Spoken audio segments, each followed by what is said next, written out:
Hi all, ഐപ്ലസിൻ്റെ പുതിയൊരു വീഡിയോയിലേക്ക് എല്ലാവർക്കും സ്വാഗതം. നമ്മൾ ഇന്ന് ഡിസ്കസ് ചെയ്യാൻ പോകുന്നത് എഞ്ചിനീയറിംഗ് മെക്കാനിക്സിൽ നിന്നുമുള്ള കുറച്ച് ക്വസ്റ്റ്യൻസ് ആണ്. അപ്പോൾ ആദ്യത്തെ ക്വസ്റ്റ്യൻ നോക്കാം. If the line of action of all the forces are along the same line, then the forces are said to be. The line of action of all the forces. എന്താണ് line of action? നമ്മൾ പഠിച്ചിട്ടുണ്ട്, ഒരു ബോഡിയിലേക്ക് ഒരു force act ചെയ്യുന്നു എങ്കിൽ ആ ഫോഴ്സിനെ define ചെയ്യാൻ വേണ്ടിയിട്ട് നമുക്ക് 3 ഫാക്ടേഴ്സ് വേണം, അല്ലേ? ആ ഫോഴ്സിനെ റെപ്രസെൻറ്റ് ചെയ്യാൻ 3 ഫാക്ടേഴ്സ് വേണം. ഒന്നെന്താണ്? അതിൻ്റെ മാഗ്നിറ്റ്യൂഡ്, എത്രയാണ് അതിൻ്റെ മാഗ്നിറ്റ്യൂഡ്. രണ്ടാമത്തേത് എവിടെയാണ് അതിൻ്റെ പോയിന്റ് ഓഫ് ആപ്ലിക്കേഷൻ, ഏത് പോയിന്റിലാണ്, ആ ബോഡിയിൽ ഏത് പോയിന്റിലാണ് ഫോഴ്സ് അപ്ലൈ ചെയ്യുന്നത്. അതുപോലെ മൂന്നാമത്തെ എന്താണ്? അതിൻ്റെ line of action. Line of action എന്ന് പറഞ്ഞാൽ എന്താണ്? ആ ഫോഴ്സ് ഏത് ഡയറക്ഷനിലാണ് ആക്ട് ചെയ്യുന്നത് എന്നുള്ളതാണ് അതിൻ്റെ ലൈൻ ഓഫ് ആക്ഷൻ. അപ്പോൾ ഈ 3 കാര്യങ്ങൾ വെച്ചിട്ടാണ് ആ ബോഡിയിൽ എന്താണ് ഒരു ഫോഴ്സിനെ, ആ ബോഡിയിൽ ആക്ട് ചെയ്യുന്ന ഫോഴ്സിനെ നമ്മൾ ഡിഫൈൻ ചെയ്യുന്നത്. ഓക്കെ, അപ്പോൾ ഇതിൻ്റെ ഇവിടെ പറഞ്ഞിട്ടുണ്ട് ഒന്നിലധികം ഫോഴ്സസ് ഉണ്ട്. ആ ഫോഴ്സസ് എല്ലാം എന്താണ്? അതിൻ്റെ ലൈൻ ഓഫ് ആക്ഷൻ എല്ലാം എലോങ് സെയിം ലൈനാണ്, ഒരേ ലൈനിലാണ് ആ പല ഫോഴ്സുകളുടെയും ലൈൻ ഓഫ് ആക്ഷൻ. അപ്പം ഇങ്ങനെ ഒരേ ലൈനിൽ വന്നു കഴിഞ്ഞാൽ അങ്ങനെയുള്ള ഫോഴ്സുകളെ എന്താണ് വിളിക്കുന്നതെന്നാണ് ക്വസ്റ്റ്യൻ. എന്താണ്? ആദ്യത്തെ കൊലീനിയർ ഫോഴ്സ്, രണ്ടാമത്തേത് coplanar concurrent forces, option C non coplanar non concurrent forces, option D coplanar parallel forces.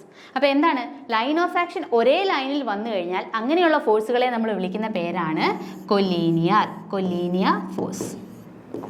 Okay, അങ്ങനെയാണെങ്കിൽ എന്താണ് കോപ്ലനാർ ഫോഴ്സ്? അതായത് ഈ പല ഫോഴ്സുകളുടെയും ലൈൻ ഓഫ് ആക്ഷൻ ഒരൊറ്റ പ്ലെയിനിലാണ് എങ്കിൽ അതിനെ നമുക്ക് എന്ത് വിളിക്കാം?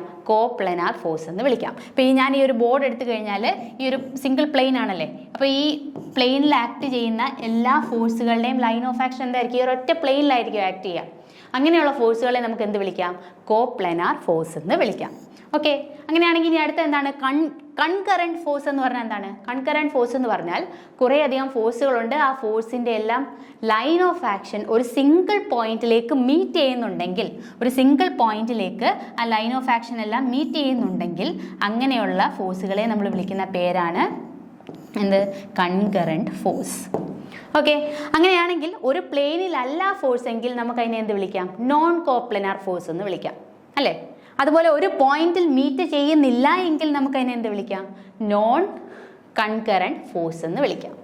ഓക്കെ, ഇനി അതുപോലെ കോപ്ലനാർ പാരലൽ ഫോഴ്സസ്. എന്താണ് പാരലൽ ഫോഴ്സസ് എന്ന് പറഞ്ഞാൽ? ഇപ്പം കുറേ 2 ഫോഴ്സ് ഉണ്ടെന്ന് വിചാരിക്കുക. ഈ 2 ഫോഴ്സും പാരലൽ ആണെങ്കിൽ അതിനെ നമുക്ക് പാരലൽ ഫോഴ്സസ് എന്ന് വിളിക്കാം. ഇനി പാരലൽ ആവുകയും ഒരു പ്ലെയിനിൽ വരികയാണെങ്കിലും അതിനെ നമുക്ക് എന്ത് വിളിക്കാം? ഒരു പ്ലെയിനിലാണെങ്കിൽ കോപ്ലനാർ, പാരലൽ ആണെങ്കിൽ പാരലൽ ഫോഴ്സസ്. അപ്പോൾ കോപ്ലനാർ പാരലൽ ഫോഴ്സസ് എന്ന് വിളിക്കാം. ഇനി പാരലൽ ഫോഴ്സ് തന്നെ 2 വിധമുണ്ട്. അതായത് ഈ 2 ഫോഴ്സ് ഉണ്ട്, ആ 2 ഫോഴ്സിൻ്റെ എന്താണ്? ലൈൻ ഓഫ് ആക്ഷൻ, ഫോഴ്സുകളുടെ ലൈൻ ഓഫ് ആക്ഷൻ്റെ ഡയറക്ഷൻ സെയിം ഡയറക്ഷൻ ആണെങ്കിൽ അതിനെ നമുക്ക് എന്ത് വിളിക്കാം? Like parallel forces. ഇനി ലൈൻ ഓഫ് ആക്ഷൻ എന്ന് പറയുന്നത് ഓപ്പോസിറ്റ് ഡയറക്ഷനിൽ അല്ലെ ഡിഫറെൻ്റ് ആണെന്നുണ്ടെങ്കിൽ നമുക്കതിനെ എന്ത് വിളിക്കാം? Unlike parallel forces. അപ്പോൾ ഇത്രയും ടൈപ്പ് ഓഫ് ഫോഴ്സസിനെ കുറിച്ച് നമുക്ക് ഈ ഒരു സെക്ഷനിൽ നിന്ന് പഠിക്കാനുണ്ട്. അപ്പോൾ ഇവിടെ ലൈൻ ഓഫ് ആക്ഷൻ സെയിം ലൈനിൽ വന്നു കഴിഞ്ഞാൽ എന്താണ്? കൊലീനിയർ ഫോഴ്സ് ആണ് ആൻസർ. കറക്റ്റ് ആൻസർ ഇവിടെ എന്താ വരിക? കൊലീനിയർ ഫോഴ്സ് ആണ് വരിക. ഓക്കെ, അടുത്ത രണ്ടാമത്തെ question. The horizontal component of tensile forces in a tensile force in a wire that makes 60 degree with horizontal and is carrying a force of 20 kilonewton is. അപ്പോൾ ഇവിടെ നമ്മളോട് ചോദിച്ചേക്കുന്നത് എന്താണ്? ഹൊറിസോണ്ടൽ കമ്പോണൻറ്റ്, ഏതോ ഒരു ഫോഴ്സിൻ്റെ ഹൊറിസോണ്ടൽ കമ്പോണൻറ്റ് കണ്ടുപിടിക്കാനാണ് ചോദിച്ചേക്കുന്നത്. എവിടെയാണ് ഇത് act ചെയ്യുന്നത്? ഒരു വയറിലാണ്. ഇനി വയർ, ഈ വയറിൽ ആക്ട് ചെയ്യുന്ന എന്ത് ടൈപ്പ് ഓഫ് ഫോഴ്സ് ആണ്? ഒരു ടെൻസൈൽ ഫോഴ്സ് ആണ് ആക്ട് ചെയ്യുന്നത്. അതുപോലെ ഈ വയർ എത്ര ഇൻക്ലൈൻ ചെയ്തിരിക്കുകയാണ്?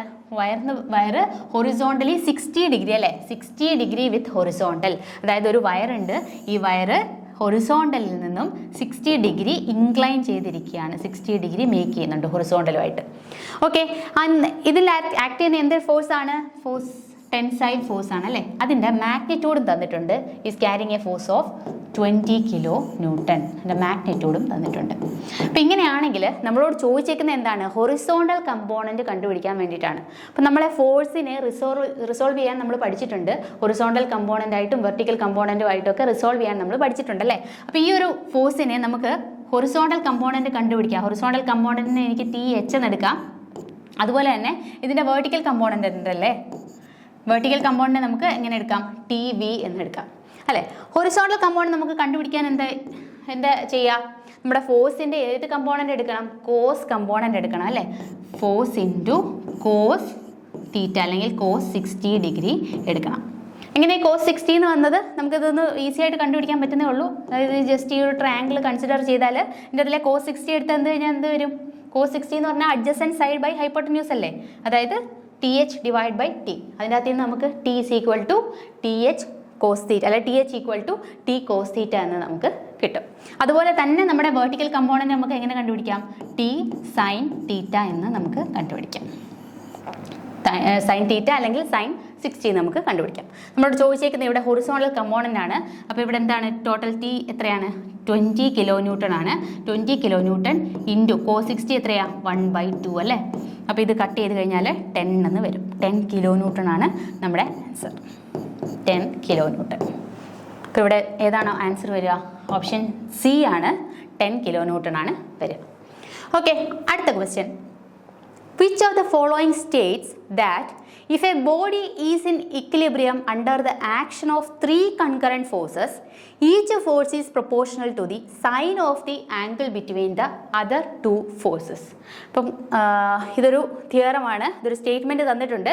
ഇത് ഏത് തിയറത്തിനെ ബേസ് ചെയ്തിട്ടുള്ളതെന്നാണ് ചോദ്യം. Varignon's theorem, Lami's theorem, parallelogram law of forces, transmissibility of forces.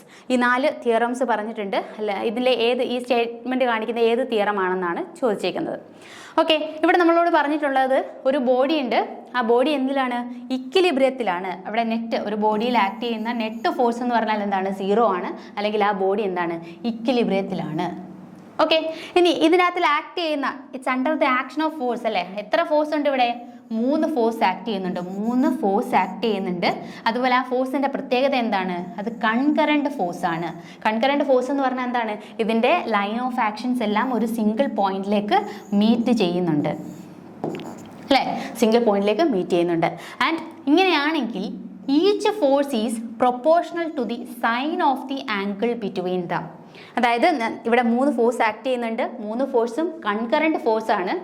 അതുപോലെ തന്നെ ഈ ഫോഴ്സുകൾ ഇപ്പം ഞാൻ പേര് കൊടുക്കുകയാണെങ്കിൽ F1, F2, F3 3 ഫോഴ്സുകൾ ആക്ട് ചെയ്യുന്നു. ഈ ഫോഴ്സുകൾ കാരണം ഈ ബോഡി, ഈ ഫോഴ്സുകൾ കൊണ്ട് ഇതിൻ്റെ നെറ്റ് ഫോഴ്സ് എന്തായിരിക്കും? 0 ആയിരിക്കും. അല്ലെ ആ ബോഡി എന്തായിരിക്കണം? ഇക്വിലിബ്രിയത്തിലായിരിക്കണം. ഇക്വിലിബ്രിയത്തിലാണ് എങ്കിൽ നമുക്കിവിടെ എന്ത് യൂസ് ചെയ്യാം? ഈ ഓരോ ഫോഴ്സും each force is proportional to the sine of the angle between the other 2 forces. ഇപ്പം ഞാൻ F1 എടുക്കുകയാണെന്നുണ്ടെങ്കിൽ F1 എന്തിനോട് പ്രൊപ്പോർഷണൽ ആണ്? Sine of the angle between other 2 forces. ഞാൻ ഇതിന് ഓരോ പേര് കൊടുക്കുകയാണ്. Alpha, beta, gamma. ഓക്കെ, ഈ ഫോഴ്സുകളുടെ ഇടയിലുള്ള ആംഗിളിന് ഓരോ പേര് കൊടുക്കുന്നു. അങ്ങനെയാണെങ്കിൽ നമ്മളോട് പറയുന്ന ഓരോ ഫോഴ്സും ഈ മറ്റ് 2 ഫോഴ്സുകളുടെ ഇടയിലുള്ള ആംഗിളിൻ്റെ sine of that angle is proportional to that force. Okay, അങ്ങനെയാണെങ്കിൽ സൈൻ ആൽഫ എന്ന് നമുക്ക് എടുക്കാം. അതുപോലെ തന്നെ F2 നമുക്ക് എങ്ങനെ എടുക്കാം? Is directly proportional to sine എന്താണ്? അതർ ഫോഴ്സസിൻ്റെ ഇടയിലുള്ള ആംഗിൾ എന്താണ്? ബീറ്റ ആണ്. അത് അല്ലെങ്കിൽ നമുക്ക് F3 എങ്ങനെ എടുക്കാം? Directly proportional to sign F3 ഏതാണ്? F3 ആണ്. ഇതിൻ്റെ നേരെ ഓപ്പോസിറ്റുള്ള അല്ലെങ്കിൽ ഈ ഒരു ഡയറക്ഷനിൽ എത്രയാണ്? ആംഗിൾ എത്രയാണ്? ഗാമ ആണ് അല്ലേ. അപ്പോൾ F1 proportional to sine alpha, F2 proportional to sine beta, F3 proportional to sine gamma. ഇതിനെ നമുക്ക് എങ്ങനെ ഈ പ്രൊപ്പോർഷണാലിറ്റി ഒന്ന് മാറ്റി കഴിഞ്ഞാൽ നമുക്ക് എങ്ങനെ എഴുതാൻ പറ്റും? F1 by sine alpha equal to F2 by sine beta equal to F3 by sine gamma. അപ്പോൾ ഈ ഒരു പ്രിൻസിപ്പിൾ യൂസ് ചെയ്തുകൊണ്ട് നമുക്ക് എന്ത് ചെയ്യാം? കുറേ പ്രോബ്ലംസ് വേണമെങ്കിൽ ചോദിക്കാവുന്നതാണ്. അപ്പോൾ ഈ ഒരു തിയറം ഏതിനെ ബേസ് ചെയ്തിട്ടുള്ളതാണ്? ആരാണ് തിയറം പറഞ്ഞത്? ലാമീസ് തിയറം. അപ്പോൾ ലാമീസ് തിയറത്തിൻ്റെ കണ്ടീഷൻ ഓർക്കുക. എത്ര ഫോഴ്സ് അവിടെ ആക്ട് ചെയ്യുന്നുണ്ട്? 3 ഫോഴ്സ് ആക്ട് ചെയ്യുന്നുണ്ട്. ആ 3 ഫോഴ്സും ഒരേ പ്ലെയിനിൽ കൺകറൻ്റ് ആയിട്ട് വരണം. കൺകറൻ്റ് ആയിട്ടുള്ള ഫോഴ്സ് ആയിരിക്കണം. അതുപോലെ തന്നെ ഈ ഫോഴ്സുകൾ ആക്ട് ചെയ്യുന്നതിനോടൊപ്പം ഈ ബോഡി എന്തിലായിരിക്കണം? ഇക്വിലിബ്രിയത്തിലും ആണെങ്കിൽ നമുക്ക് ലാമീസ് തിയറം പ്രകാരം നമുക്ക് എങ്ങനെ യൂസ് ചെയ്യാം? F1 by sine alpha equal to F2 by sine beta equal to F3 by sine gamma. അപ്പോൾ ഈ ഒരു ഇത് വെച്ചിട്ട് നമുക്ക് ഏതെങ്കിലും ഒരു ഫോഴ്സ് കണ്ടുപിടിക്കാൻ നമുക്ക് ക്വസ്റ്റ്യൻ വേണമെങ്കിൽ ചോദിക്കാം. ഓക്കെ, അങ്ങനെയാണെങ്കിൽ നമുക്ക് അടുത്ത ബാക്കിയുള്ള തിയറം കൂടി ഒന്ന് നോക്കാം. എന്താണ് അടുത്ത പറഞ്ഞേക്കുന്നത്? വാരിക്നാൻസ് തിയറം. ഈ തിയറം പറയുന്നത് എന്താണെന്ന് നോക്കാം. It states that the moment of force is a sum of the moment of its components. അതായത് ഇപ്പം നമുക്കൊരു പാരലോഗ്രാം ലോ വെച്ചിട്ട് നമുക്ക് നോക്കുകയാണെങ്കിൽ, പാരലോഗ്രാം ലോ അല്ല, നമ്മൾ ഏതെങ്കിലും ഒരു റിസൾട്ടൻ്റ് ഫോഴ്സ് അല്ലെങ്കിൽ ഒരു സിംഗിൾ ഫോഴ്സ് ഞാൻ കൺസിഡർ ചെയ്യുകയാണ്. ഈ ഫോഴ്സിൻ്റെ മാഗ്നിറ്റ്യൂഡ് R ആണെന്ന് വിചാരിക്കാം. ഓക്കെ, എനിക്ക് ഏതെങ്കിലും ഒരു പോയിന്റിൽ ഈ ഫോഴ്സ് കാരണമുള്ള മൊമെൻറ്റ് കണ്ടുപിടിക്കണം. ഏതെങ്കിലും ഒരു ഫോഴ്സ് ഞാൻ എടുക്കുകയാണ്. ഇപ്പോൾ എബൌട്ട് ദിസ് പോയിന്റ് എടുക്കുകയാണ്. ഈ പോയിന്റിൻ്റെ പേര് ഞാൻ ഇട്ടു O. ഈ എബൌട്ട് ദിസ് പോയിന്റ്, അതായത് O എന്ന് പറയുന്ന പോയിന്റിന് എബൌട്ട് ആയിട്ടുള്ള R എന്ന് പറയുന്ന ഫോഴ്സ് കാരണമുള്ള മൊമെൻറ്റ് കണ്ടുപിടിക്കണം എന്നുണ്ടെങ്കിൽ നമ്മൾ ഓൾറെഡി പഠിച്ചിട്ടുണ്ട്. മൊമെൻറ്റ് എന്ന് പറഞ്ഞാൽ എന്താണ്? ഫോഴ്സ് ഇൻറ്റു പെർപെൻഡിക്കുലർ ഡിസ്റ്റൻസ് അല്ലേ? Force into perpendicular distance. അപ്പം നമുക്കിവിടെ എന്ത് വേണം? പെർപെൻഡിക്കുലർ ഡിസ്റ്റൻസ് വേണം. അപ്പം ഇതിൻ്റെ ലൈൻ ഓഫ് ആക്ഷന് പെർപെൻഡിക്കുലറായിട്ട് ഞാനൊരു ലൈൻ കൺസിഡർ ചെയ്തു. ഈ ലൈൻ്റെ ഡിസ്റ്റൻസ് എത്രയാണ്? ഈ ലൈൻ്റെ ഡിസ്റ്റൻസ് ഞാൻ R ആയിട്ട് എടുക്കാൻ പോവാണ്. ഓക്കെ, ഈ ലൈൻ്റെ ഡിസ്റ്റൻസ് എത്രയാണ്? R ആണ്. അപ്പോൾ എന്തായിരിക്കും അവിടുത്തെ മൊമെൻറ്റ്? ഈ R എന്ന് പറയുന്ന ഫോഴ്സ് കാരണമുള്ള മൊമെൻറ്റ് എത്രയായിരിക്കും? Moment MO is equal to force into perpendicular distance. അല്ലെങ്കിൽ നമുക്ക് എഴുതാം force into perpendicular distance R. ഇതെന്ന് പറയുന്നത് എന്തിനോട് ഈക്വൽ ആയിരിക്കും? ഈ ഫോഴ്സിൻ്റെ കമ്പോണൻ്റ് ഫോഴ്സുകളുടെ ഇൻഡിവിജ്വലി മൊമെൻറ്റ് കണ്ടുപിടിച്ചിട്ട് അതിൻ്റെ സം ചെയ്യാം അല്ലേ? ഈ ഫോഴ്സിൻ്റെ കമ്പോണൻ്റ് ഫോഴ്സുകളുടെ മൊമെൻറ്റിൻ്റെ സമ്മിനോട് അത് ഈക്വൽ ആയിരിക്കും. അപ്പോൾ ഇതിൻ്റെ ഹൊറിസോണ്ടൽ കമ്പോണൻറ്റ് എന്തൊക്കെയായിരിക്കും? ഈ R എന്ന് പറയുന്ന ഫോഴ്സിൻ്റെ ഹൊറിസോണ്ടൽ കമ്പോണൻറ്റ് ഞാൻ എടുക്കുകയാണ്, F1 എന്ന് എടുക്കുന്നു. അതുപോലെ ഈ R എന്ന് പറയുന്ന ഫോഴ്സിൻ്റെ വേർട്ടിക്കൽ കമ്പോണൻറ്റ് ഞാൻ എടുക്കുകയാണ്. വേർട്ടിക്കൽ കമ്പോണൻറ്റ് എത്രയാണ്? F2 എന്ന് വിചാരിക്കുക. ഓക്കെ, അപ്പോൾ ഈ ഓരോ ഹൊറിസോണ്ടൽ കമ്പോണൻറ്റുകളുടെ പെർപെൻഡിക്കുലർ ഡിസ്റ്റൻസ് കണ്ടുപിടിക്കാൻ വേണ്ടി ഞാൻ അതും കൂടി ഒന്ന് മെൻഷൻ ചെയ്യാണ്. ഇവിടെ ഞാൻ F1 എന്ന് പറയുന്ന ഫോഴ്സ് O എന്ന് പറയുന്ന പോയിന്റുമായിട്ട് മേക്ക് ചെയ്യുന്ന പെർപെൻഡിക്കുലർ ഡിസ്റ്റൻസ് ഞാൻ R1 ആയിട്ട് എടുക്കുന്നു. അതുപോലെ സിമിലർലി F2 എന്ന് പറയുന്ന ഫോഴ്സ് O എന്ന് പറയുന്ന പോയിന്റുമായിട്ട് മേക്ക് ചെയ്യുന്ന ആ ഡിസ്റ്റൻസ് ഞാൻ എത്രയായിട്ട് എടുക്കുന്നു? R2 ആയിട്ട് എടുക്കും. അങ്ങനെയാണെങ്കിൽ എന്താണ്? ഈ കമ്പോണൻറ്റ് ഫോഴ്സുകളുടെ ഇൻഡിവിജ്വൽ മൊമെൻറ്റ് കണ്ടുപിടിച്ചിട്ട് അത് ആഡ് ചെയ്യുക. അപ്പോൾ എന്താണ്? F1 എന്ന് പറയുന്ന ഫോഴ്സ് ഇൻറ്റു അതിൻ്റെ പെർപെൻഡിക്കുലർ ഡിസ്റ്റൻസ് എത്രയാണ്? R1 plus F2 force into അതിൻ്റെ പെർപെൻഡിക്കുലർ ഡിസ്റ്റൻസ് R2. അപ്പോൾ ഈ ഒരു തിയറം പറയുന്നത് ആരാണ്? ഏത് തിയറമാണ്? Varignon's theorem. Okay, the moment of a force is equal to the sum of the moment of its component forces അല്ലെ? നമുക്ക് ഇതുപോലെ റെപ്രസെൻറ്റ് ചെയ്യാം. ഓക്കെ, ഇനി അടുത്ത ഏതായിരുന്നു? Parallelogram law. പാരലോഗ്രാം ലോ നമുക്ക് എല്ലാവർക്കും അറിയാം എന്താണ് പാരലോഗ്രാം ലോ എന്ന് പറഞ്ഞാൽ. ഇപ്പോൾ ഏതെങ്കിലും രണ്ട് ഫോഴ്സ് ഒരു പാരലോഗ്രത്തിൻ്റെ അഡ്ജസൻറ്റ് സൈഡിനെ റെപ്രസെൻറ്റ് ചെയ്യുകയാണെന്ന് വിചാരിക്കുക. ഇപ്പോൾ രണ്ട് ഫോഴ്സ് ഉണ്ട്, ഞാൻ A എന്നും B എന്നും റെപ്രസെൻറ്റ് ചെയ്താൽ ഈ രണ്ട് ഫോഴ്സും റെപ്രസെൻറ്റ് ചെയ്യുന്നത് ഒരു പാരലോഗ്രത്തിൻ്റെ സൈഡിനെ, അഡ്ജസൻറ്റ് സൈഡ്സിനെയാണ്. പാരലോഗ്രാം എന്ന് പറഞ്ഞാൽ എന്താണ്? ഓപ്പോസിറ്റ് സൈഡ്സ് പാരലായിട്ട് വരുന്നതാണ് പാരലോഗ്രാം എന്ന് പറയുന്നത് അല്ലേ? അപ്പം ഈ രണ്ട് ഫോഴ്സും ആക്ട് ചെയ്യുന്നത് ഒരു സെയിം പോയിന്റ്, അതായത് O എന്ന് പറയുന്ന പോയിന്റിൽ നിന്നാണ് രണ്ട് ഫോഴ്സും എന്ത് ചെയ്യുന്നത്? ആക്ട് ചെയ്യുന്നത് അല്ലേ? അപ്പം ഈ രണ്ട് ഫോഴ്സുകളുടെ റിസൾട്ടൻ്റ് കണ്ടുപിടിക്കണമെങ്കിൽ എന്തെടുത്താൽ മതി? ഇതിൻ്റെ റിസൾട്ടൻ്റ് കിട്ടണമെങ്കിൽ ഈ ഒരു പാരലോഗ്രത്തിൻ്റെ ഡയഗണൽ കൺസിഡർ ചെയ്യണം. ആ ഡയഗണൽ ഇതുവഴി പാസ് ചെയ്യണം. ഈ O എന്ന് പറയുന്ന അല്ലെങ്കിൽ ഈ ഫോഴ്സുകൾ ഏത് പോയിന്റിൽ നിന്നാണോ ആക്ട് ചെയ്യുന്നത് അതുവഴി പാസ് ചെയ്യുന്ന ഡയഗണലിനെ ആരാണ് റെപ്രസെൻറ്റ് ചെയ്യുന്നത്? റിസൾട്ടൻ്റ് റെപ്രസെൻറ്റ് ചെയ്യുന്നു. അല്ലെങ്കിൽ നമുക്ക് സിംപ്ലി പറഞ്ഞു കഴിഞ്ഞാൽ നമുക്ക് എങ്ങനെ എടുക്കാം? ഈ റിസൾട്ടൻ്റ് ഫോഴ്സ് R എന്ന് പറഞ്ഞാൽ എന്തായിരിക്കും? എന്തിൻ്റെയൊക്കെ ആയിരിക്കും? ഈ force A plus force B ആയിരിക്കും അല്ലേ? ഓക്കെ, ഇതാണ് പാരലോഗ്രാം ലോ പറയുന്നത്. ഇത് വെച്ചിട്ടും പ്രോബ്ലംസ് വരാം. നമുക്ക് രണ്ട് ഫോഴ്സും അതിനിടയിലുള്ള ആംഗിളും തന്നു കഴിഞ്ഞാൽ റിസൾട്ടൻ്റ് ഫോഴ്സ് കണ്ടുപിടിക്കാനുള്ള ഇക്വേഷനാണ് √A². അതായത് A എന്ന് പറയുന്ന ഫോഴ്സും B എന്ന് പറയുന്ന ഫോഴ്സും അത് തമ്മിലുള്ള ആംഗിൾ തീറ്റയും തന്നു കഴിഞ്ഞാൽ അതിൻ്റെ റിസൾട്ടൻ്റ് ഫോഴ്സ് കണ്ടുപിടിക്കാൻ വേണ്ടി എന്തെടുത്താൽ മതി? √A² plus B² plus 2AB cos θ എടുക്കുക. അതുപോലെ തന്നെ ഇനി ഒരു ഇക്വേഷനും കൂടിയുണ്ട്. അതായത് നമുക്ക് റിസൾട്ടൻറ്റും വൺ ഓഫ് ദ ഫോഴ്സും തമ്മിലുള്ള ഒരു ആംഗിൾ തന്നിട്ടുണ്ട്. ഇപ്പം ഞാനിപ്പോൾ ഇവിടെ കാണിച്ചേക്കുന്ന ബീറ്റ എന്ന് പറയുന്ന ആംഗിളാണ്. ഇത് റിസൾട്ടൻറ്റും A എന്ന് പറയുന്ന ഫോഴ്സും കൂടെ മേക്ക് ചെയ്യുന്ന ആംഗിളാണ് ബീറ്റ. അപ്പോൾ അത് കണ്ടുപിടിക്കാനുള്ള ഇക്വേഷനും ഉണ്ട്. ഇതെല്ലാം ഇതിൽ തന്നെ വരുന്നതാണ്. ഇത് ക്വസ്റ്റ്യൻസ് ചോദിക്കുന്നതാണ്. അതുകൊണ്ട് അതും കൂടി നോട്ട് ചെയ്യാം. ഓക്കെ, അതാണ് പാരലോഗ്രാം ലോ. ഇനി അടുത്ത ഒരു ലോ പറയുന്നത് എന്താണ്? Principle of transmissibility of forces.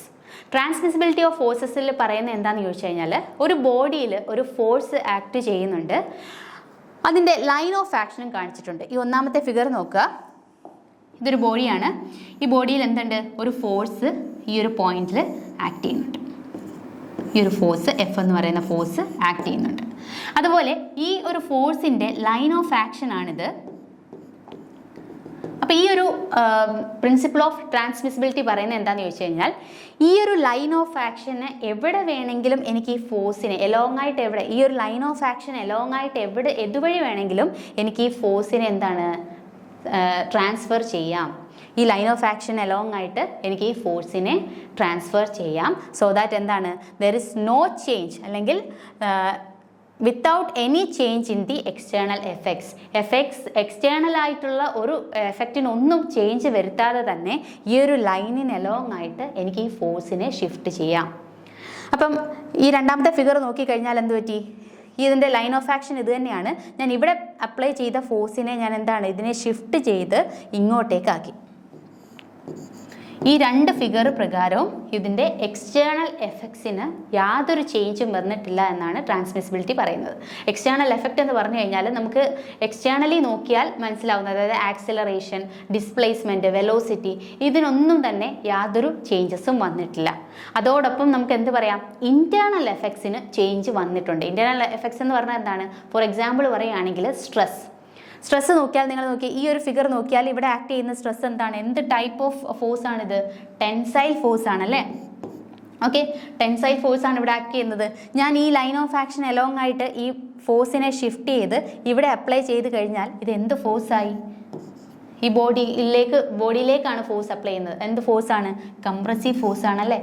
അപ്പോൾ ഇവിടെ ഒരെണ്ണം ടെൻസൈൽ ഫോഴ്സ് ആയിരുന്നത്, ഇവിടെ ട്രാൻസ്മിസിബിലിറ്റി അപ്ലൈ ചെയ്തപ്പോൾ അതെന്തായി? കംപ്രസീവ് ഫോഴ്സായി. അപ്പോൾ ഇൻറ്റേർണൽ എഫക്ട്സിന് ചേഞ്ചസ് വരാം. അതേസമയം എക്സ്റ്റേണലി ഉണ്ടാകുന്ന എഫക്ട്സ്, അതായത് ആക്സിലറേഷൻ, നമുക്ക് പുറത്തുനിന്ന് മെഷർ ചെയ്യാൻ പറ്റുന്ന ഡിസ്പ്ലേസ്മെൻറ്റ്, ഇതിനൊക്കെ ഒരു ചേഞ്ചും ഇല്ലാതെ തന്നെ ലൈൻ ഓഫ് ആക്ഷൻ എലോങ് ആയിട്ട് നമുക്ക് ആ ഫോഴ്സിനെ ഷിഫ്റ്റ് ചെയ്യാം എന്നാണ് പ്രിൻസിപ്പിൾ ഓഫ് ട്രാൻസ്മിസിബിലിറ്റി പറയുന്നത്. ഓക്കെ, അപ്പം ഇവിടെ പറഞ്ഞിരിക്കുന്ന എന്തായിരുന്നു? ഇവിടെ നമ്മളോട് പറഞ്ഞത് 3 കൺകറന്റ് ഫോഴ്സസ് ഇക്വിലിബ്രിയത്തിൽ ആക്ട് ചെയ്യുന്നു. അങ്ങനെയാണെങ്കിൽ ഓരോ ഫോഴ്സും അതിൻ്റെ മറ്റ് ഫോഴ്സുകളുടെ ഇടയിലുള്ള ആംഗിളിൻ്റെ സൈൻ ഓഫ് ദാറ്റ് ആംഗിളിനോട് ഈക്വൽ ആണെങ്കിൽ, അല്ലെ പ്രൊപ്പോർഷണൽ ആണെങ്കിൽ, അത് ഏത് തിയറം ആയിരുന്നു? അത് ലാമീസ് തിയറം ആണ് അല്ലേ, ലാമീസ് തിയറം. ഓക്കെ, ഇനി അടുത്ത ക്വസ്റ്റ്യൻ നോക്കാം. The centroid of a bar of uniform diameter is located at dash of the bar. എന്താണ് സെൻട്രോയിഡ് എന്ന് പറഞ്ഞാൽ? അതായത് സെൻട്രോയിഡ് എന്ന് പറഞ്ഞാൽ ഇപ്പോൾ ഒരു പ്ലെയിൻ ലാമിന എടുത്തു കഴിഞ്ഞാൽ അതിൻ്റെ ജോമെട്രിക് സെൻറ്ററിനെ നമുക്ക് എന്ത് വിളിക്കാം? സെൻട്രോയിഡ് എന്ന് വിളിക്കാം. ഒരു പ്ലെയിൻ ലാമിന എടുത്തു കഴിഞ്ഞാൽ ആ പ്ലെയിൻ ലാമിനയുടെ, ഒരു പ്ലെയിൻ ലാമിന എന്ന് പറഞ്ഞാൽ ഒരു പ്ലെയിൻ ഷീറ്റ് പോലെ വളരെ തിന്നായിട്ടുള്ള ഒരു പ്ലേറ്റ് എടുത്തു കഴിഞ്ഞാൽ ഇതിൻ്റെ സെൻട്രോയിഡിനെ എന്ത് പറയാം? ജോമെട്രിക്കലി ഇതിൻ്റെ സെൻട്രോയിഡ് എവിടെയാണോ, ജോമെട്രിക്കൽ സെൻറ്റർ എവിടെയാണോ അതിനെയാണ് നമ്മൾ എന്ത് പറയുന്നത്? സെൻട്രോയിഡ് എന്ന് പറയുന്നത്. ഓക്കെ, അങ്ങനെയാണെങ്കിൽ സെൻറ്റർ ഓഫ് ഗ്രാവിറ്റി എന്തായിരുന്നു? സെൻറ്റർ ഓഫ് ഗ്രാവിറ്റി എന്ന് പറഞ്ഞാൽ ഒരു ബോഡിയുടെ ഹോൾ വെയിറ്റ് എവിടെയാണോ കോൺസെൻട്രേറ്റ് ചെയ്യുന്നത്, നമ്മൾ അസ്യൂം ചെയ്യാണ് the whole weight of the body is assume to be concentrated. ആ ഒരു പോയിന്റിനെ ആണ് നമ്മൾ എന്ത് വിളിക്കുക? സെൻറ്റർ ഓഫ് ഗ്രാവിറ്റി എന്ന് വിളിക്കുക. അപ്പോൾ ഇത് രണ്ടും പഠിക്കുമ്പോൾ നമ്മൾ പറയുന്നുണ്ട്, ഇപ്പോൾ ഒരു ബോഡിയുടെ ഒരു ബോഡിയിൽ ഡെൻസിറ്റി അല്ലെങ്കിൽ യൂണിറ്റ് വെയിറ്റ് എന്ന് പറയുന്നത് എല്ലാ സെക്ഷനിലും ഒരേപോലെയാണ്. ഇവിടെ ഒരു സെക്ഷനിൽ വെയിറ്റ് കൂടുതൽ, മറ്റേ സെക്ഷനിൽ വെയിറ്റ് കുറവ്, അങ്ങനെയല്ല. Through out the body same ആണ് ഇതിൻ്റെ വെയിറ്റ്. അല്ലെങ്കിൽ ഇപ്പോൾ സെഷൻ എടുത്തു കഴിഞ്ഞാൽ എങ്ങും ഒരു മാസ് കോൺസെൻട്രേഷൻ ഒന്നും വരുന്നില്ല, എല്ലായിടത്തും ഒരേ രീതിയിലാണ് അതിൻ്റെ വെയിറ്റ് എന്നുണ്ടെങ്കിൽ, അല്ലെങ്കിൽ അതുകൊണ്ടാണ് നമ്മളിവിടെ പറഞ്ഞത് യൂണിഫോം ഡയമീറ്റർ ആണ് അല്ലേ. ഒരു ബാർ അതിൻ്റെ യൂണിഫോം ഡയമീറ്റർ ആണ്. ഓക്കെ, ഇങ്ങനെയാണെന്നുണ്ടെങ്കിൽ നമുക്ക് പറയാം ഇതിൻ്റെ സെൻട്രോയിഡും, അതായത് സെൻറ്റർ ഓഫ് ഗ്രാവിറ്റിയും സെൻറ്റർ ഓഫ് ഗ്രാവിറ്റിയും സെയിം പോയിന്റിലായിരിക്കും. അപ്പോൾ ഒരു ബോഡി യൂണിഫോം ഡയമീറ്റർ ആണ്, അല്ലെങ്കിൽ അവിടെ വെയിറ്റിൻ്റെ കോൺസെൻട്രേഷൻ ഒന്നുമില്ല, എല്ലായിടത്തും through out the session same wait ആണെന്നുണ്ടെങ്കിൽ നമുക്ക് എന്ത് പറയാം? അവിടെ സെൻട്രോയിഡും സെൻറ്റർ ഓഫ് ഗ്രാവിറ്റിയും സെയിം പോയിന്റിലായിരിക്കും എന്ന് പറയാം. അപ്പം ഇങ്ങനെ ഒരു ബാർ ഉണ്ടെന്നുണ്ടെങ്കിൽ അതിൻ്റെ സെൻട്രോയിഡ് എവിടെയായിരിക്കും? കോർണറിലായിരിക്കോ, മിഡ് പോയിന്റിലായിരിക്കോ, എൻഡിലായിരിക്കോ, അതുപോലെ എനി അതർ പോയിന്റ് എന്നാണ് ചോദിച്ചേക്കുന്നത്. ഡെഫിനറ്റ്ലി എന്തിലായിരിക്കും? മിഡ് പോയിന്റിലായിരിക്കും അല്ലേ. ഓക്കെ, മിഡ് പോയിന്റിലായിരിക്കും. സോ എന്താണ് ആൻസർ? Mid point. ഓക്കെ, ഇനി അടുത്തത് the coordinate of centroid of a rectangle of width b and depth d are. നമ്മളോട് പറഞ്ഞേക്കുന്ന ഇവിടെ ഒരു റെക്ടാങ്കിൾ ആണ്. റെക്ടാങ്കിളിൻ്റെ സെൻട്രോയിഡിൻ്റെ കോർഡിനേറ്റ് എത്രയാണെന്ന് ചോദിച്ചേക്കുന്നത്. അതുപോലെ തന്നെ ഈ റെക്ടാങ്കിളിൻ്റെ വിഡ്ത്ത് തന്നിട്ടുണ്ട് എത്രയാണ്? ബി. അതുപോലെ ഡെപ്ത് തന്നിട്ടുണ്ട് ഡി. വിഡ്ത്ത് തന്നിട്ടുണ്ട് ബി, അതുപോലെ ഡെപ്ത് തന്നിട്ടുണ്ട് ഡി. അപ്പോൾ ഇങ്ങനെ ഒരു റെക്ടാങ്കിൾ ഫിഗർ ആണെന്നുണ്ടെങ്കിൽ അതിൻ്റെ ഡയഗണൽ എവിടെയാണോ മീറ്റ് ചെയ്യുന്നത് അവിടെയായിരിക്കും അവിടെയായിരിക്കും അതിൻ്റെ സെൻട്രോയിഡ്. അപ്പോൾ ഇത് കണ്ടുപിടിക്കാൻ വേണ്ടി എത്ര എടുത്താൽ മതി? ഇതിൻ്റെ കോർഡിനേറ്റ് അപ്പോൾ എത്രയായിട്ട് വരും? b/2 അതുപോലെ തന്നെ d/2 അല്ലേ? അപ്പോൾ ആൻസർ ഏതാണ്? b/2 d/2. ഓപ്ഷൻ ഡി ആണ് correct answer. b/2 d/2. Okay, അടുത്ത ക്വസ്റ്റ്യൻ നോക്കാം. Two forces of 10 Newton and 20 Newton act simultaneously at a point and the angle between them is 60 degree. The resultant of these two forces. ഇവിടെ നമ്മളോട് പറഞ്ഞിട്ടുണ്ട് രണ്ട് force ഉണ്ട്. ആ രണ്ട് ഫോഴ്സുകളുടെ മാഗ്നിറ്റ്യൂഡ് അറിയാം, 10 ന്യൂട്ടൺ അതുപോലെ തന്നെ 20 ന്യൂട്ടൺ. ഇത് എവിടെയാണ് ആക്ട് ചെയ്യുന്നത്? സൈമൾട്ടേനിയസ്ലി അറ്റ് എ പോയിന്റ്, ഒരു പോയിന്റിൽ ആക്ട് ചെയ്യുന്നു. അങ്ങനെയാണെങ്കിൽ അതിൻ്റെ ആംഗിളും തന്നിട്ടുണ്ട്, അവർ തമ്മിലുള്ള ആംഗിളും തന്നിട്ടുണ്ട് 60 ഡിഗ്രി. അങ്ങനെയാണെങ്കിൽ റിസൾട്ടൻ്റ് കണ്ടുപിടിക്കാനാണ് ചോദ്യം. ഇപ്പോൾ ഒരു ഫോഴ്സ് എത്ര? 10 ന്യൂട്ടൺ. അടുത്ത ഫോഴ്സ് എത്രയാണ്? 20 ന്യൂട്ടൺ. ഇത് തമ്മിൽ മേക്ക് ചെയ്യുന്ന ആംഗിൾ തന്നിട്ടുണ്ട് 60 ഡിഗ്രി. ഇങ്ങനെയാണെങ്കിൽ റിസൾട്ടൻ്റ് നമുക്ക് എങ്ങനെ കണ്ടുപിടിക്കാം? Resultant R is equal to, നമ്മൾ ഓൾറെഡി പഠിച്ചു, p² + 2pq cos θ + q² അല്ലേ? അതല്ലെങ്കിൽ നമുക്ക് എങ്ങനെ എഴുതാം? p² എന്ന് പറഞ്ഞാൽ നമുക്ക് ഈ ഒരു 10 കിലോ ന്യൂട്ടൺ എടുക്കാം. 10ൻ്റെ സ്ക്വയർ പ്ലസ് 2 × 10 × q എന്ന് പറഞ്ഞാൽ എത്രയാണ്? 20 × cos 60 പ്ലസ് എത്രയാണ്? 20യുടെ സ്ക്വയർ ആണല്ലേ, 20². അപ്പോൾ ഇവിടെ ചെയ്ത് കഴിഞ്ഞാൽ എത്ര വരും? ഇത് 100 വരും. 100 പ്ലസ് cos 60 എത്രയാണ്? 1/2 ആണല്ലേ. ഈ 1/2 2 കൂടെ ക്യാൻസൽ ചെയ്ത് പോയി കഴിഞ്ഞാൽ എത്ര വരും? ഇവിടെ ഇത് 200 പ്ലസ് എത്രയാണ്? 20യുടെ സ്ക്വയർ എത്രയാണ്? 400. അപ്പോൾ 400 + 200 + 100 എത്ര വരും? 700 വരില്ലേ? അപ്പോൾ √700 ആണ് കറക്റ്റായിട്ട് വരിക. √700 കിലോ ന്യൂട്ടൺ അല്ല ന്യൂട്ടൺ. ഓക്കെ, അപ്പോൾ ഇതാണ് ആൻസർ. ഏതാണ്? ഓപ്ഷൻ ബി ആണ് കറക്റ്റായിട്ടുള്ള ആൻസർ. ഓക്കെ, അടുത്ത ക്വസ്റ്റ്യൻ നോക്കാം. If 2 forces each of 10 Newton act at an angle theta, then what is their resultant? രണ്ട് ഫോഴ്സ് ഉണ്ട്. ആ രണ്ട് ഫോഴ്സിൻ്റെ മാഗ്നിറ്റ്യൂഡ് 10 ന്യൂട്ടൺ തന്നെയാണ്. അതുപോലെ തന്നെ അതിൻ്റെ ഇടയിലുള്ള ആംഗിളും തന്നിട്ടുണ്ട് തീറ്റ. അതിൻ്റെ റിസൾട്ടൻ്റ് എത്രയാണെന്നാണ് ചോദ്യം. നമുക്ക് അറിയാലോ, റിസൾട്ടൻ്റ് ആർ എന്ന് പറഞ്ഞാൽ നമ്മൾ ഓൾറെഡി പഠിച്ചു, p² + q² + 2pq cos θ. ഇവിടെ നമ്മളോട് പറഞ്ഞിട്ടുണ്ട് രണ്ട് ഫോഴ്സും ഈക്വൽ ആണ് അല്ലെ? നമുക്ക് എഴുതാം p = q = എന്താണ്?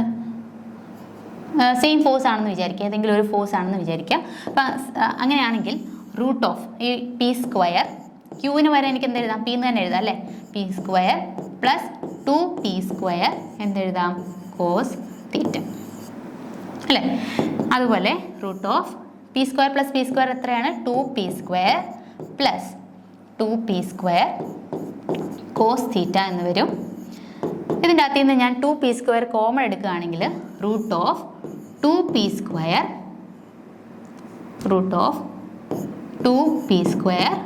× 1 + cos θ എന്ന് വരില്ലേ അല്ലേ? ഈ 1 + cos θ എന്ന് പറഞ്ഞാൽ എത്രയാണ്? 2 cos² θ/2 അല്ലേ? അപ്പോൾ അങ്ങനെയാണെങ്കിൽ നമുക്ക് എങ്ങനെ എഴുതാം? √2p² cos θ/2 ഇങ്ങനെ വരും അല്ലേ? 2p² ഉണ്ട്, അതുപോലെ തന്നെ 2p² ഉണ്ട്, അതുപോലെ 1 + cos θ എത്രയാണ്? 2 cos² θ/2 എന്ന് വരും. ഓക്കെ, ഇനി ഇതിൻ്റെ അകത്ത് നിന്ന് റൂട്ട് മാറ്റി കഴിഞ്ഞാൽ എത്ര വരും? 2 2 ഉണ്ട്, p ഉണ്ട്, cos θ/2 ഉണ്ട്. അപ്പോൾ നമുക്ക് എങ്ങനെ എഴുതാം? 2p cos θ/2 എന്ന് വരും. 2p cos θ/2. അപ്പോൾ ഈ ഒരു റിസൾട്ട് കാണാൻ പഠിക്കുക. നമ്മളോട് റിസൾട്ടൻ്റ് ചോദിച്ചിട്ടുണ്ട്. ആക്ട് ചെയ്യുന്ന രണ്ട് ഫോഴ്സും സെയിം ആണെന്നുണ്ടെങ്കിൽ നിങ്ങൾ ഓർത്തിരിക്കുക, റിസൾട്ടൻ്റ് ആർ എന്ന് പറഞ്ഞാൽ എന്തായിരിക്കും? ഈ ഒരു റിസൾട്ട് ഒന്ന് അറിഞ്ഞിരിക്കുക. റിസൾട്ടൻ്റ് ആർ എന്ന് പറഞ്ഞാൽ എന്തായിരിക്കും? 2p cos θ/2 ആയിരിക്കും. ഓക്കെ, റിസൾട്ടൻ്റ് ആർ എന്ന് പറഞ്ഞാൽ എന്തായിരിക്കും? 2p കോസ് തീറ്റ ബൈ 2 ആയിരിക്കും. ഈ റിസൾട്ട് അങ്ങ് ഓർത്തിരിക്കുക. ഇങ്ങനെയാണെങ്കിൽ ഏത് ഫോഴ്സ് ചോദിച്ചു കഴിഞ്ഞാലും പിയുടെ വാല്യൂ അങ്ങോട്ട് ഇട്ട് കൊടുത്താൽ മതി. അപ്പോൾ ഇവിടെ ചോദിച്ചേക്കുന്നത് എന്താണ്? രണ്ട് ഫോഴ്സും ഈക്വൽ ആണ്, അത് 10 ന്യൂട്ടൺ ആണ്. അതുപോലെ തന്നെ അവർ തമ്മിൽ ആക്ട് ചെയ്യുന്ന ആംഗിൾ തീറ്റ ആണ്. അങ്ങനെയാണെന്നുണ്ടെങ്കിൽ ഈ പിക്ക് പകരം നമുക്ക് എത്ര കൊടുക്കാം? 10 ന്യൂട്ടൺ ആണെങ്കിൽ അതിൻ്റെ ആൻസർ എത്രയാണ് വരിക? കോസ് തീറ്റ ബൈ 2 എന്ന് വരും. അതുപോലെ 20 കോസ് തീറ്റ ബൈ 2 എന്ന് വരും അല്ലേ? അപ്പം അങ്ങനെയാണെങ്കിൽ ഏതാണ് correct answer? 20 cos theta by 2. Option B ആണ് കറക്റ്റായിട്ട് വരിക. ഓക്കെ, ഇനി അടുത്ത ക്വസ്റ്റ്യൻ നോക്കാം. In actual machines mechanical advantage is greater than velocity ratio, mechanical advantage is equal to velocity ratio, mechanical advantage is less than velocity ratio, mechanical advantage is unity, none of the above. ഒരു actual മെഷീൻ്റെ കേസിൽ ഇത് ഏതാണ് correct എന്നാണ് ചോദ്യം. എന്താണ് mechanical advantage എന്ന് പറഞ്ഞാൽ? മെക്കാനിക്കൽ അഡ്വാൻറ്റേജ് എന്ന് പറഞ്ഞാൽ എന്താണ്? നമുക്ക് MA ആയിട്ട് റെപ്രസെൻ്റ് ചെയ്യാം. ഓക്കെ, മെക്കാനിക്കൽ അഡ്വാൻറ്റേജ് എന്ന് പറഞ്ഞാൽ എത്രയാണ്? Load divided by effort. അതായത് നമ്മളിപ്പോൾ ഏതെങ്കിലും ഒരു മെഷീൻ വെച്ച് ഒരു വെയിറ്റ് ലിഫ്റ്റ് ചെയ്യുകയാണെന്നുണ്ടെങ്കിൽ നമുക്ക് എത്രത്തോളം വെയിറ്റ് ലിഫ്റ്റ് ചെയ്തു അതിന് നമ്മളിട്ട എഫേർട്ട് എത്രയാണ്, ആ ഒരു റേഷ്യോനെ നമ്മൾ വിളിക്കുന്ന പേരാണ് മെക്കാനിക്കൽ അഡ്വാൻറ്റേജ്. അതുപോലെ തന്നെ എന്താണ് വെലോസിറ്റി റേഷ്യോ എന്ന് പറഞ്ഞാൽ? വെലോസിറ്റി റേഷ്യോ എന്ന് പറഞ്ഞാൽ distance moved by the effort, distance moved by the effort divided by distance moved by the load അല്ലേ? അപ്പം നമ്മൾ ഈ ഏതൊരു സിസ്റ്റത്തിൻ്റെ ആണെങ്കിലും അല്ലെങ്കിൽ മെഷീൻ്റെ ആണെങ്കിലും എഫിഷ്യൻസി കണ്ടുപിടിക്കാൻ വേണ്ടിയിട്ട് എങ്ങനെയാണ് ചെയ്യുക? Mechanical advantage divided by velocity ratio ആണെന്ന് എടുക്കുക അല്ലേ? ഒരു ആക്ച്വൽ മെഷീൻ്റെ കേസിൽ ഈ ഒരു എഫിഷ്യൻസി എന്ന് പറഞ്ഞാൽ എന്താണ്? ഓൾവേസ് ലെസ് ദാൻ 1 ആയിരിക്കും, അല്ലെങ്കിൽ എന്താണ്? ഓൾവേസ് ലെസ് ദാൻ 100% ആയിരിക്കും. എഫിഷ്യൻസി എപ്പോഴും 100%-നേക്കാട്ടിൽ കുറവായിരിക്കും ആക്ച്വൽ മെഷീൻ്റെ കേസിൽ. അപ്പോൾ നമുക്ക് എങ്ങനെ എടുക്കാം? ഇവിടെ എന്താണ്? Mechanical advantage is less than velocity ratio ആണല്ലേ? അപ്പോൾ ഇവിടെ ആക്ച്വൽ മെഷീൻ്റെ കേസാണ് ചോദിച്ചേക്കുന്നത്. അപ്പോൾ എന്തായിരിക്കും? മെക്കാനിക്കൽ അഡ്വാൻറ്റേജ് ഈസ് ഈ ഗ്രേറ്റർ ദാൻ ആണോ ലെസ് ദാൻ ആണോ? ഇവിടെ എത്രയാണ് വരിക? Mechanical advantage is less than velocity ratio. ഇനി നമ്മളോട് ഒരു ഐഡിയൽ മെഷീൻ്റെ കേസ് ചോദിക്കുകയാണെങ്കിൽ എഫിഷ്യൻസി എന്തായിരിക്കും? ഈക്വൽ ടു 1 ആയിരിക്കും, അല്ലെങ്കിൽ ഈക്വൽ ടു 100% ആയിരിക്കും. അങ്ങനെയാണെന്നുണ്ടെങ്കിൽ ഒരു ഐഡിയൽ മെഷീൻ്റെ കേസ് ചോദിക്കുകയാണെങ്കിൽ mechanical advantage is equal to velocity ratio എന്നാണ് വരിക. ഓക്കെ, അപ്പോൾ ഇവിടുത്തെ ആൻസർ ഓപ്ഷൻ സി ആണ് വരിക. ഓക്കെ ഓക്കെ, ഓപ്ഷൻ സി ആണ് കറക്റ്റായിട്ട് വരിക. ഇനി അടുത്തൊരു ക്വസ്റ്റ്യൻ നോക്കാം. Brakes are applied to a car traveling at 90 km/h and it comes to stop 5 seconds thereafter. The coefficient of friction between the wheel and the road surface is. അപ്പോൾ ഇവിടെ നമ്മളോട് പറഞ്ഞിട്ടുണ്ട് ഒരു കാർ അല്ലേ, ഒരു കാർ എത്ര velocity പോവാണ്? 90 km/h വെലോസിറ്റിയിൽ പോവുകയാണ്. അവിടെ എന്ത് ചെയ്തു? ബ്രേക്ക് അപ്ലൈ ചെയ്തു. ബ്രേക്ക് അപ്ലൈ ചെയ്താൽ എന്താണ്? അവിടെ വെലോസിറ്റി കുറഞ്ഞല്ലേ, റിട്ടാർഡേഷൻ ആണ് അല്ലേ? ബ്രേക്ക് അപ്ലൈ ചെയ്തിട്ട് അത് കംസ് ടു സ്റ്റോപ്പ് ആണ്. എപ്പോഴാണ്? After 5 seconds. ബ്രേക്ക് അപ്ലൈ ചെയ്ത് 5 seconds കഴിഞ്ഞപ്പോൾ ആ വെഹിക്കിൾ കംസ് ടു സ്റ്റോപ്പ് ആണ് അല്ലേ? The coefficient of friction between the wheels and the road surface. ഈ വെഹിക്കിളിൻ്റെ വീലും റോഡും തമ്മിലുള്ള കോഎഫിഷ്യന്റ് ഓഫ് ഫ്രിക്ഷൻ എത്രയാണെന്നാണ് ഇവിടെ ചോദിച്ചേക്കുന്നത്. സോ നമുക്ക് ഈ ഒരു ക്വസ്റ്റ്യൻ നമുക്ക് നോക്കാം. ഇവിടെ തന്നിരിക്കുന്ന ഡേറ്റാസ് നമുക്കൊന്ന് അപ്ലൈ ചെയ്ത് നോക്കാം. അതായത് ഒരു ഈ വെഹിക്കിൾ ഏത് വെലോസിറ്റിയിലാണ് പോകുന്നത്? ഈ വെഹിക്കിളിൻ്റെ വെലോസിറ്റി തന്നിട്ടുണ്ട്. ഇനീഷ്യൽ വെലോസിറ്റി ആയിട്ട് നമുക്ക് എടുക്കാം. എത്രയാണ്? 90 km/h അല്ലേ? അപ്പോൾ ഇവിടെ ജി ഒക്കെ m/s² ആയതുകൊണ്ട് നമുക്ക് ഇതിനെ ഒന്ന് m/s കൺവേർട്ട് ചെയ്യാം. നമുക്ക് എന്ത് ചെയ്താൽ മതി? 90 × 5/18 എടുത്താൽ മതി അല്ലേ? അപ്പോൾ ഇത് ചെയ്ത് കഴിഞ്ഞാൽ നമുക്ക് എത്ര കിട്ടും? 25 m/s ആയിട്ട് വരും വെലോസിറ്റി. ഓക്കെ, അതുപോലെ ഇതെന്താണ്? ബ്രേക്ക് അപ്ലൈ ചെയ്ത് time is equal to 5 seconds ആയപ്പോൾ എന്ത് സംഭവിച്ചു? ഈ വെഹിക്കിൾ സ്റ്റോപ്പായി അല്ലേ? Vehicle comes to stop. എന്ന് പറഞ്ഞാൽ എന്താണ്? അവിടുത്തെ വെലോസിറ്റി എന്തായിട്ട് മാറി? Velocity equal to 0. ഓക്കെ, അപ്പം നമുക്ക് അറിയാം ഈ വെഹിക്കിളിൻ്റെ വെയിറ്റ് എങ്ങോട്ടേക്ക് ആക്ട് ചെയ്യുന്നുണ്ട്? താഴേക്ക് ആക്ട് ചെയ്യുന്നുണ്ട് അല്ലേ? വെയിറ്റ് നമുക്ക് mg എന്നെടുക്കാം. അതുപോലെ തന്നെ ഇതിൻ്റെ റിയാക്ഷൻ, നോർമൽ റിയാക്ഷൻ മുകളിലേക്ക് ആക്ട് ചെയ്യുന്നുണ്ട് rn ആണല്ലോ. ഇതുപോലെ നമുക്കറിയാം ഈ വെലോസിറ്റിയിൽ എന്താണ്? വെഹിക്കിൾ മൂവ് ചെയ്യാണ്, ഫ്രണ്ടിലേക്കാണ് ആക്സിലറേഷൻ. അതുപോലെ തന്നെ എന്താണ്? ഇതിനെ ഓപ്പോസിറ്റ് ഡയറക്ഷനിൽ എന്ത് ആക്ട് ചെയ്യുന്നുണ്ട്? ഫ്രിക്ഷണൽ ഫോഴ്സ് ആക്ട് ചെയ്യുന്നുണ്ട്. എഫ് ഓപ്പോസിറ്റ് ഡയറക്ഷനിലേക്ക് ഫ്രിക്ഷണൽ ഫോഴ്സും ആക്ട് ചെയ്യുന്നുണ്ട്. ഓക്കെ, ഇനി നമുക്ക് ഇതിൽ നമുക്ക് എന്തെഴുതാം? നമുക്ക് ഓൾറെഡി അറിയാൻ പറ്റും. ഫ്രിക്ഷണൽ ഫോഴ്സ് എന്ന് പറഞ്ഞാൽ എത്രയാണ്? മ്യൂ ടൈംസ് നോർമൽ റിയാക്ഷൻ ആണ്. നമ്മൾ ഓൾറെഡി പഠിച്ചതാണ്. ഫ്രിക്ഷണൽ ഫോഴ്സ് എന്ന് പറയുന്നത് ഡയറക്ട്ലി പ്രൊപ്പോർഷണൽ ടു എന്താണ്? നോർമൽ റിയാക്ഷൻ ആണ്. ആ പ്രൊപ്പോർഷണലിറ്റി മാറ്റി കഴിഞ്ഞാൽ നമുക്ക് എങ്ങനെ എഴുതാം? Frictional force is equal to mu into rn, normal reaction എന്ന് എഴുതാം. നമ്മൾ ഓൾറെഡി പഠിച്ചു, ഇവിടെ കണ്ടു നോർമൽ റിയാക്ഷൻ എന്തിനോട് ഈക്വൽ ആണ്? വെയിറ്റ് mgയോട് ഈക്വൽ ആണ് അല്ലേ? അപ്പം മ്യൂ ഇൻറ്റു എന്തായിട്ട് വരും? മ്യൂ ഇൻറ്റു mg എന്ന് വരും. ഓക്കെ, ഇനി നമുക്കിവിടെ നിന്ന് ഈ ഒരു ബേസിക് സിമ്പിൾ ഇക്വേഷൻ എഴുതിക്കൊണ്ട് നമുക്ക് ഏതെഴുതാം? v is equal to u plus at അല്ലേ? ഈ ഇക്വേഷൻ യൂസ് ചെയ്തിട്ട് നമുക്ക് ഇതിൻ്റെ റീട്ടാർഡേഷൻ എത്രയാണെന്ന് കണ്ടുപിടിക്കാൻ പറ്റും. നമുക്കറിയാം ഫൈനൽ വെലോസിറ്റി 0 ആണ് നമുക്ക് കിട്ടിയത്. ഇനീഷ്യൽ വെലോസിറ്റി എത്രയാണ്? 25 ആയിട്ട് കിട്ടിയില്ലേ? 25 പ്ലസ് ഇവിടുത്തെ ആക്സിലറേഷൻ എത്രയാണ്? ആക്സിലറേഷൻ ആണ് നമുക്ക് കണ്ടുപിടിക്കേണ്ടത് അല്ലേ? ആക്സിലറേഷൻ ഇൻറ്റു പിന്നെ നമ്മളോട് പറഞ്ഞിട്ടുണ്ട് ടൈം തന്നിട്ടുണ്ട് 5 സെക്കൻഡ് എന്നല്ലേ? അപ്പോൾ 5ഉം കൂടെ കൊടുക്കാം. അങ്ങനെയാണെങ്കിൽ നമുക്ക് എന്ത് കിട്ടും?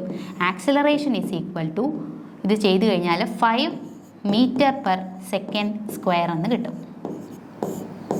Okay, acceleration is equal to 5 metre per second square എന്ന് നമുക്ക് കിട്ടും. ഓക്കെ, ഇനി ഇവിടുത്തെ നമുക്ക് ഫ്രിക്ഷണൽ ഫോഴ്സ് അല്ലേ കണ്ടുപിടിക്കേണ്ടത്? കോഎഫിഷ്യൻ്റ് ഓഫ് ഫ്രിക്ഷൻ ആണ് നമുക്ക് കണ്ടുപിടിക്കേണ്ടത്. സോ നമുക്കറിയാം ഇവിടെ ഈ ഒരു ഡയറക്ഷനിൽ നോക്കിക്കഴിഞ്ഞാൽ according to Newton's second law നമുക്കറിയാം നെറ്റ് ഫോഴ്സ് എന്ന് പറഞ്ഞാൽ എന്തായിരിക്കും? Net force is equal to ma ആണല്ലേ? അപ്പോൾ ഈ ഒരു എക്സ് ഡയറക്ഷനിലെ ഫോഴ്സ് നോക്കിക്കഴിഞ്ഞാൽ ഇവിടെ എന്ത് ഫോഴ്സ് മാത്രമേ ഉള്ളൂ? ഫ്രിക്ഷണൽ ഫോഴ്സ് മാത്രമേ ഉള്ളൂ. That is frictional force FF is equal to എന്താണ്? Frictional force FF is equal to എന്താണ്? നെറ്റ് ഫോഴ്സ് ma ആണല്ലോ. ഈ ഫ്രിക്ഷണൽ ഫോഴ്സിന് പകരം നമുക്ക് ഓൾറെഡി കിട്ടി. ഫ്രിക്ഷണൽ ഫോഴ്സ് എന്താണെന്ന് കിട്ടി? Mu is equal to mg എന്ന് കിട്ടിയില്ലേ? Mu is equal to mg എന്ന് കിട്ടി. ആൻഡ് രണ്ടാമത്തെ ഇക്വേഷനിൽ നിന്ന് ന്യൂട്ടൺസ് ലോയിൽ നമുക്ക് എന്ത് കിട്ടി? Frictional force equal to ma എന്ന് കിട്ടി. അപ്പോൾ ഇത് രണ്ടും നമുക്ക് ഇക്വേറ്റ് ചെയ്തൂടെ? അപ്പോൾ ഇതൊന്ന് ഞാൻ മായ്ക്കുകയാണ്. ഇത് രണ്ടും കൂടി നമുക്കൊന്ന് ഇക്വേറ്റ് ചെയ്ത് നോക്കാം. ഈ രണ്ട് ഫോഴ്സും കൂടി ഇക്വേറ്റ് ചെയ്താൽ നമുക്ക് എന്ത് കിട്ടും? ma ഈക്വൽ ടു എന്താണ്? മ്യൂ mg എന്ന് കിട്ടില്ലേ? ma equal to mu mg എന്ന് കിട്ടും. ഇതിനകത്തിലെ m നമുക്ക് ക്യാൻസൽ ചെയ്ത് കളഞ്ഞൂടെ? എന്താണ് mu? Mu is equal to a/g എന്ന് നമുക്ക് കിട്ടും അല്ലേ? അപ്പോൾ ഇവിടുത്തെ a എന്ന് പറഞ്ഞാൽ എത്രയായിരുന്നു നമുക്ക് കിട്ടിയത്? 5 അല്ലേ? 5 മീറ്റർ പെർ സെക്കൻഡ് ആണ്. g ക്വസ്റ്റ്യനിൽ തന്നിട്ടുണ്ട് എത്രയാണ്? 10 ആണല്ലേ? 10. അങ്ങനെയാണെങ്കിൽ നമുക്ക് എത്ര കിട്ടി? 0.5 എന്ന് നമുക്ക് കിട്ടും. അപ്പോൾ ആൻസർ ഏതാണ്? ഓപ്ഷൻ സി ആണ്. 0.5 ആണ് കറക്റ്റ് ആയിട്ടുള്ള answer. Okay, option C option C 0.5. ഇനി അടുത്ത ക്വസ്റ്റ്യൻ നോക്കാം. The center of gravity of a thin hollow cone lies on the axis at a height of option A 1/4 of the total height above base, option B 1/3 of the total height above base, option C 1/2 of the total height above base, option D 3/8 of the total height above base. അപ്പോൾ നമ്മളോട് ഇവിടെ പറഞ്ഞേക്കുന്നത് centre of gravity ആണ്. എന്തിൻ്റെയാണ്? Thin hollow കോണിൻ്റെ. അപ്പോൾ അത് result ഓർത്തിരിക്കുക. ഒരു തിൻ ഹോളോ കോണാണെങ്കിൽ, തിൻ ഹോളോ ആയിട്ടുള്ള കോണാണെങ്കിൽ നമ്മൾ എങ്ങനെയാണ് വരിക? തിൻ ഹോളോ കോണാണെങ്കിൽ നമ്മുടെ ബേസിൽ നിന്നും h/3 ഡിസ്റ്റൻസ് മാറിയായിരിക്കും അതിൻ്റെ സെൻറ്റർ ഓഫ് ഗ്രാവിറ്റി വരിക. ബേസിൽ നിന്നും h/3 ഡിസ്റ്റൻസ് മാറിയായിരിക്കും അതിൻ്റെ സെൻറ്റർ ഓഫ് ഗ്രാവിറ്റി വരിക. ഇനി നമ്മളോട് ക്വസ്റ്റ്യൻ ചോദിക്കുന്നത് ഈ ഹോളോ കോണിന് പകരം ഒരു റൈറ്റ് സർക്കുലർ കോൺ അല്ലെങ്കിൽ ഒരു സോളിഡ് കോൺ ആണെങ്കിൽ, ഓക്കെ, ഒരു സോളിഡ് കോൺ ആണെങ്കിൽ നമുക്ക് എങ്ങനെ എഴുതാം? ഈ ബേസിൽ നിന്നും എത്ര ഡിസ്റ്റൻസ് ആണ്? h/4 ഡിസ്റ്റൻസ് മാറിയാണ്. h/4 ഡിസ്റ്റൻസ് മാറിയാണ് അതിൻ്റെ സെൻറ്റർ ഓഫ് ഗ്രാവിറ്റി വരിക. പോർത്തിരുന്നാൽ മതി. നമ്മുടെ ട്രയാങ്കിളിൻ്റെ സെയിം കേസ് ആയിരിക്കും ഈ ഒരു ഹോളോ കോണിനും വരിക. അതുപോലെ സോളിഡ് കോൺ ആണെങ്കിൽ h/4 ഡിസ്റ്റൻസ് ആയിരിക്കും ബേസിൽ നിന്നും വരിക. അപ്പോൾ ഈ രണ്ട് റിസൾട്ടും കൂടി ഒന്ന് ഓർത്തിരിക്കുക. ഓക്കെ, അപ്പോൾ ഇതിൻ്റെ ആൻസർ എത്ര വരിക? 1/3 അല്ലെങ്കിൽ h/3 distance of the total height above the base ആണ് വരിക. ഓക്കെ, അപ്പോൾ നമ്മൾ 10 ക്വസ്റ്റ്യൻസ് ആണ് ഡിസ്കസ് ചെയ്തത്. യൂസ്ഫുൾ ആയെന്ന് വിചാരിക്കുന്നു. Thank you so much.